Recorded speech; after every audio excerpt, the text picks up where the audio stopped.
আসসালামু আলাইকুম। পবিত্র ঈদে মিলাদুন্নবী সাল্লাল্লাহু আলাইহি সাল্লামের উপলক্ষে সমগ্র মুসলিম উম্মার প্রতি রইল আমাদের আন্তরিক মোবারকবাদ ও শুভেচ্ছা।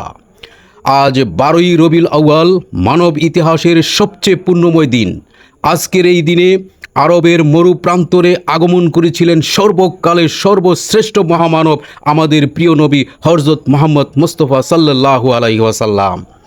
আগমনের মূল উদ্দেশ্য, যে সময় পৃথিবী নিমজ্জিত ছিল অন্যায়, অবিচার আর আইয়ামে জাহেলিয়াতের ঘোর অন্ধকারে, ঠিক তখন বিশ্ব জগতের জন্য মহান আল্লাহর এক বিশেষ নেয়ামত ও রহমত হিসেবে আবির্ভূত হন প্রিয় নবীজি।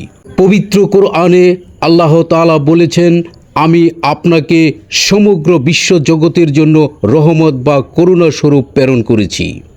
তিনি পৃথিবীতে এসে যুদ্ধ বিগ্রহের অবসান ঘটিয়ে প্রতিষ্ঠা করেছিলেন শান্তি, সাম্য ও মানবতার জয়গান। নবীজির আদর্শ ও আমাদের শিক্ষা, রাসূলুল্লাহ সাল্লাল্লাহু আলাইহি সাল্লামের পুরো জীবনই ছিল আমাদের জন্য সর্বোত্তম আদর্শ। তার সততা, ক্ষমা, বিনয় আর পরোপকারিতা গুণ শত্রু মিত্র সবাইকে মুগ্ধ করেছিল।